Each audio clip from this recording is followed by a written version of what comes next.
Once upon a time, jobs were a partnership, a two-sided relationship between employees and employers, where employees would work hard and be loyal, and in return, employers would provide them with stability and good benefits. Both sides gave something and got something, and although this relationship was nowhere near perfect, it created something extraordinary: the American middle class, where millions of ordinary workers were able to work with dignity, live comfortably, and have a bright future. However, somewhere along the way, this relationship started to fade and look a lot more one-sided, because while companies were getting a whole lot richer, workers were starting to get poorer. According to the Economic Policy Institute, from 1978 to 2023, the realized compensation of top CEOs went up by 1,085%, while typical workers only grew by 24%. Since 1973, worker productivity and wages have drastically disconnected, and over time union membership has declined, benefits have weakened, and lifetime employment has become a relic of the past. And so the question of this video is, why do jobs keep getting shittier? How did this social contract between employers and employees get severed? Well, in this video, that's the story I want to tell, because the story of the middle class getting left behind is a rise and fall tale, where for decades workers fought for that relationship, and decades after, policies and decisions would sever it. And so as it is with all stories, in order to understand the ending, we first need to go back to the beginning, when jobs look nothing like they do today. Chapter 1, before jobs were called jobs. To understand how the modern job fell apart, we first need to understand how it began. The idea of a job with hours, wages, and expectations is actually a modern invention. In early American history, a job wasn't something you had, but it was life itself. Most people were farmers, as well as worked in the trades. Work followed natural rhythms, not schedules. The goal was subsistence, not profit, and work was communal, not some distant company. In the beginning of American history, people didn't work jobs, but they worked to survive, to provide, and to sustain the people they loved. But as the country started to develop, the idea of working for someone else on a larger scale appeared, and it was a system called the cottage industry, where a merchant would distribute raw materials to family like raw wool. Those families would then spin and weave it into fabric, and then the merchant would buy the finished goods and sell them in the broader market. They were sort of like decentralized factories, because instead of having one central location and a workforce to spin and weave the fabric, multiple families could just do it in their homes. And people did this because it supplemented their income during the off-season. The work was still very independent, and the whole family could contribute. The cottage industry was one of the first concepts of working for someone else on a much larger scale. But over time, as demand for consumer goods increased, merchants wanted faster, cheaper, and more consistent production. And that's when labor started to become a commodity. Chapter 2, the birth of the bad job. By the early 1800s, America was industrializing, and inventions like the steam engine, the power loom, and the cotton gin allowed mass production. And with this wave of innovation came a massive transformation on how people worked. Families who once worked at home began leaving their rural towns and moving to cities in search of opportunity. And this is really when people started to see work as a job, because unlike before, where people would use their skills to create tangible goods and direct results, people were now trading their time for a paycheck. And this work looked very different than what they were doing before. Instead of working by the suns or seasons, workers now lived by the clock that told them when to start, eat, and stop. Instead of working alongside family, people worked alongside strangers and supervisors in a crowded factory. And instead of finding fulfillment in their craft, people were doing repetitive, monotonous tasks. Work was different than before. People were chasing opportunity, but what they actually found were some of the first bad jobs. The average work week in a factory was over 12-hour days, 6 days a week. Factories were dark, unventilated, and dangerous. Injuries were common, pay was low, and entire families had to work just to get by. And while workers were struggling to get by, the owners at the top, like Andrew Carnegie, John Rockefeller, and Cornelius Vanderbilt, grew incredibly rich. But instead of seeing this inequality as a problem, they saw it as proof of their superiority under a belief known as social Darwinism, which is the idea that society worked just like nature, only the strongest would survive and succeed, and wealth was a sign of strength and intelligence, while poverty was evidence of weakness and laziness. It justified this new American greed, but not everyone accepted this new world order. Instead, many workers were being pushed to the point where they started to demand change. Chapter 3, The Rise of Workers' Rights. Up to this point in our story, workers didn't really have any rights. There were no safety standards, no limits on hours, and no guarantee of fair pay. However, by the early 1900s, these cracks really started to show. One of the first cracks was in 1911, when the Triangle Shirtwaist Factory in New York City caught on fire. And because factory doors were locked to prevent people from taking breaks, 146 garment workers died. That event exposed what factory life had become: dangerous, dehumanizing, and unregulated. And this event created the start of workplace laws, with safety codes, factory inspection, and employment rules. But what it also did was unite workers. More than 350,000 people marched in the funeral procession of the Triangle victims. And as the 1910s unfolded, more workers began to organize and demand change in numbers, but of course, not without pushback. In 1912, there was the Lawrence textile strike in Massachusetts, where mill owners cut workers' pay. Many workers walked off the job in strike. Police and militia beat the strikers, but after 9 weeks, the workers won higher pay.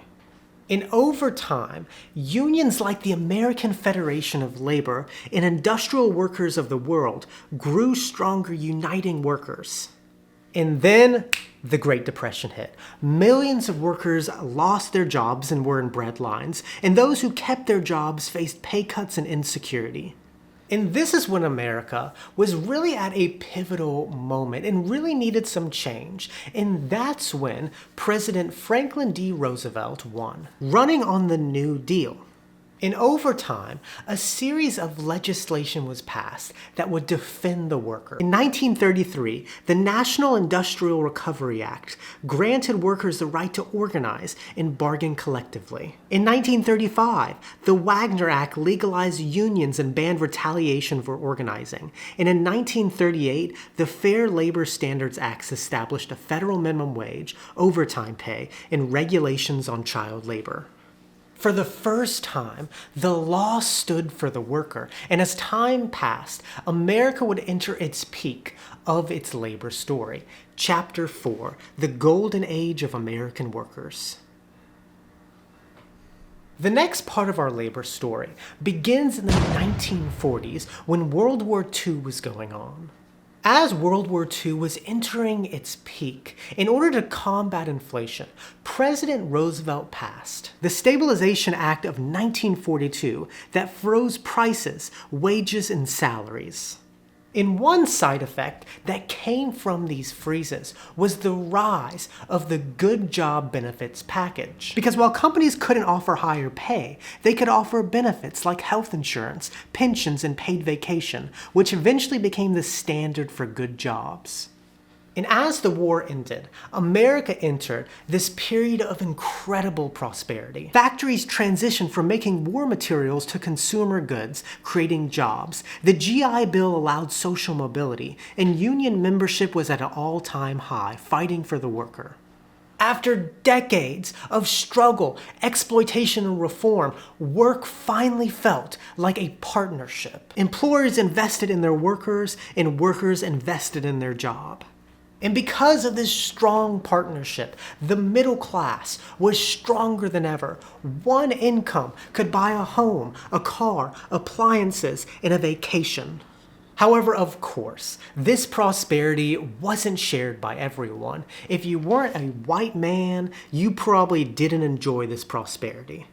But this period was the height of America's labor story. But all good things must come to an end. And as we entered the 1970s, we would start to move backwards again. Chapter 5, when wages no longer kept up.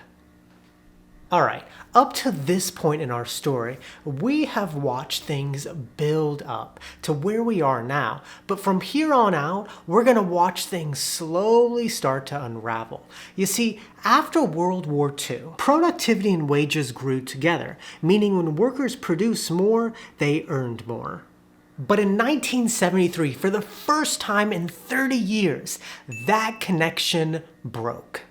And there wasn't one thing that caused this, but there were multiple things that happened simultaneously. Oil prices spiked after the OPEC embargo, inflation skyrocketed, eating up wages, and unemployment rose.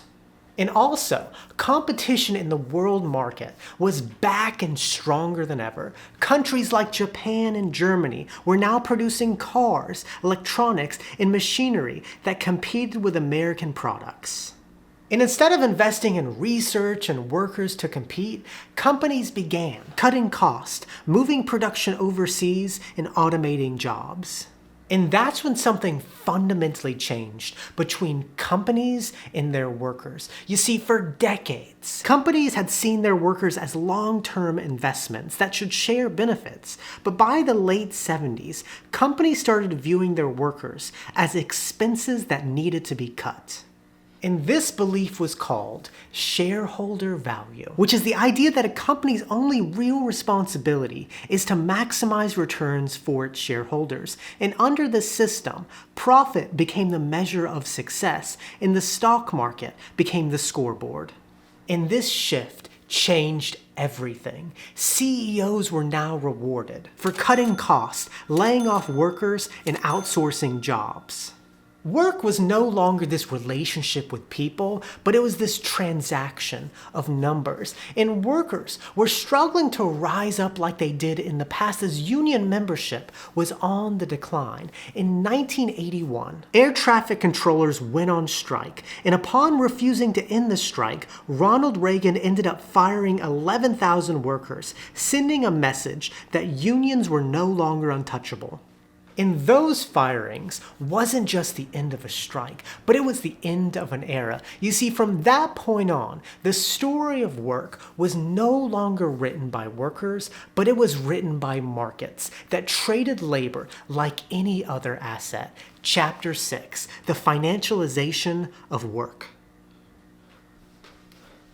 By the 1980s, the American economy had entered a new era. Firstly, there was a new president with a completely new rhetoric. In this present crisis, government is not the solution to our problem. Government is the problem. It is time to reawaken this industrial giant, to get government back within its means, and to lighten our punitive tax burden. Reagan believed that unleashing the free market would allow us to get out of the terrible decade that was the 70s, and his policy, later known as trickle-down economics, believed in cutting taxes for the wealthy and deregulating business, and the benefits would eventually trickle down to the workers. And cut taxes he did. In 1981, he lowered the top tax bracket from 70% to 50%. And in 1986, he reduced it to 28%.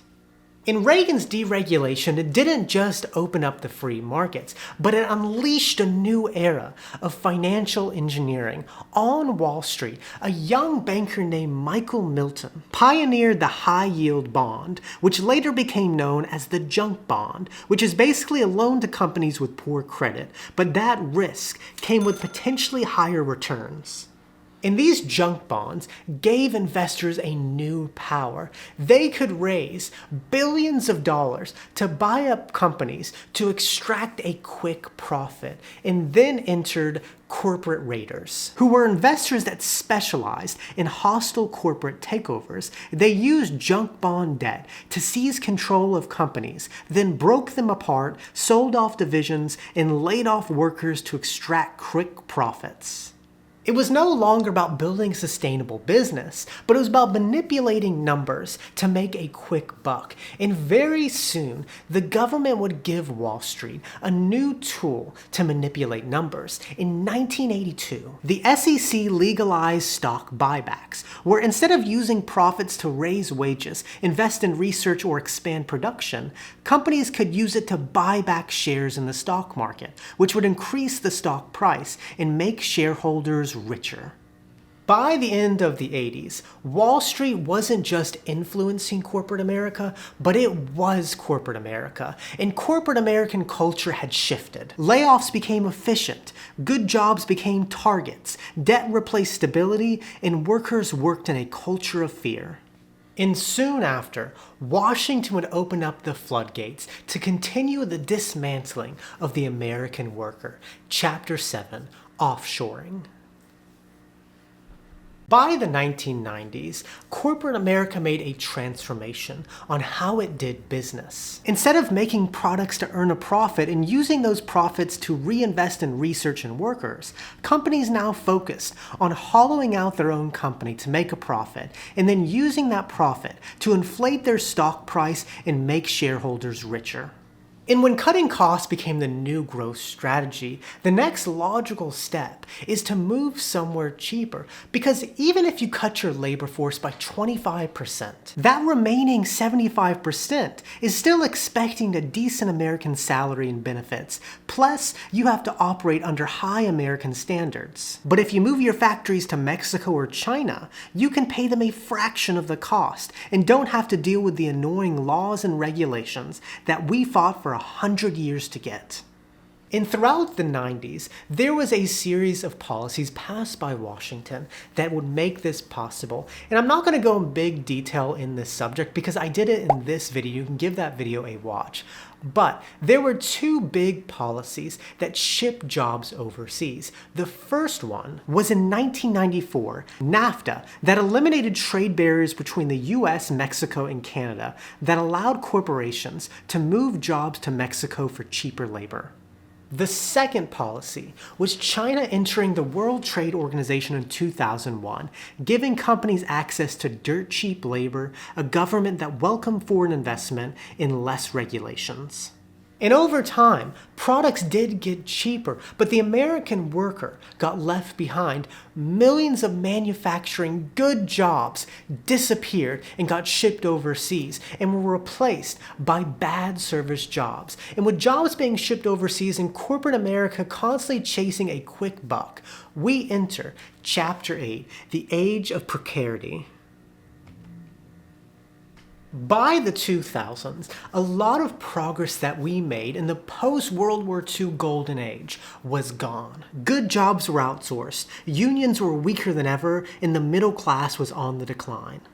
And with deregulation continuing to allow Wall Street to make riskier and riskier bets, in 2008, the market crashed. 8.8 million jobs were lost, and the government used taxpayer dollars to bail out the system that caused it. And as we entered the 1910s, we entered this age of precarity where certainty became a privilege and instability became the norm. And over the next 2 decades, companies would try to figure out new ways to shortchange their workers while still getting the job done. Temporary contract roles with no benefits and stability have become more common. Companies have started to classify their employees as 1099 independent contractors to avoid paying benefits. profits. And gig work has got people fighting over scraps, while companies can make more than ever. However, all of this has been branded as being an entrepreneur and having more freedom. But the truth is, people don't feel free. They feel stuck and poorer than ever. People have work, but not careers. They have choices, but no control. They're working harder than ever, but have no security.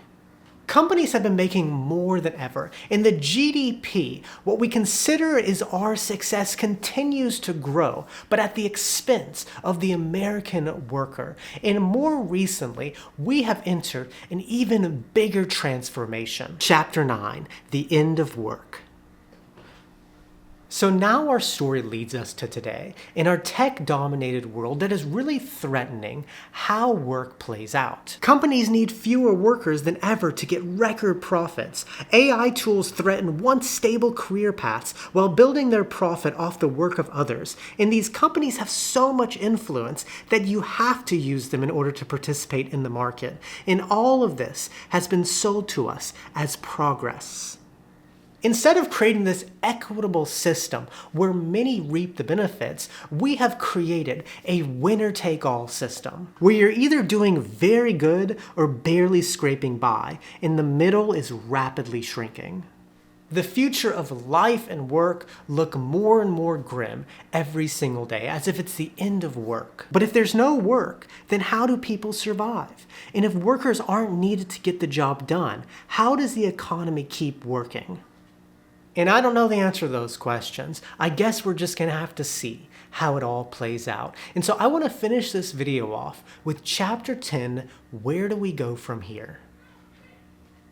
All right, another deep dive story in the books. I hope that you all are enjoying these videos as much as I am enjoying making them. Understanding how we got here is fascinating. We have seen the American worker rise when people banded together, and we've seen it fall as America got more greedy.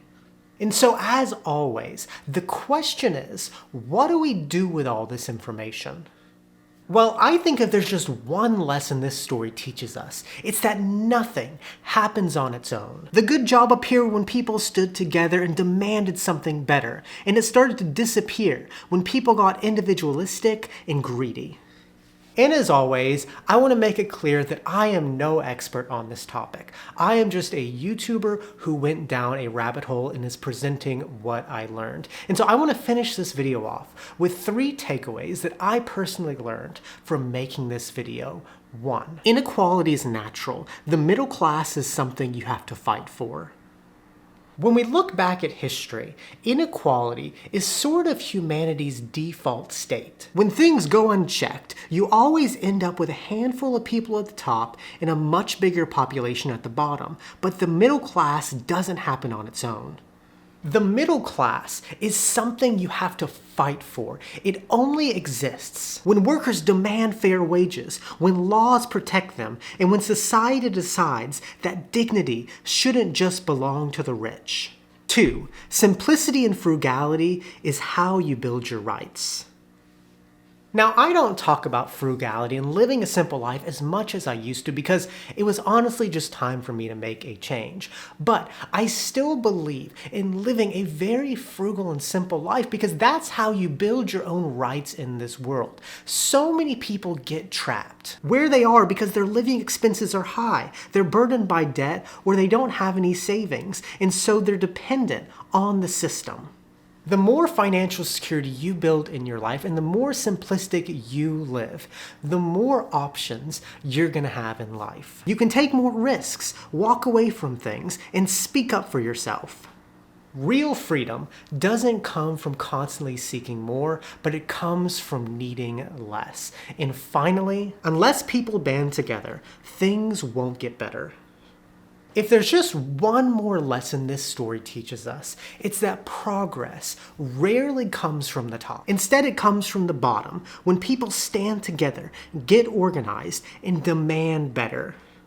But in today's world, we've forgot about that. We fight amongst each other, we blame marginalized groups, and we get distracted by extreme rhetoric, while people at the top keep getting richer and workers keep getting poorer. The only real power ordinary people have ever had is strength in numbers, and it's about time we remember that. Thank you so much for watching. I hope you enjoyed this video. If you did, give it a like, subscribe for more videos like it. I would love to hear your thoughts down in the comments section. And if you want to hear another very interesting story about the real reason boomers are retiring broke, my #1 smash hit of the year, give this video a watch next. And with that, muchas gracias, que tengan un buen día. Nos vemos, chicos.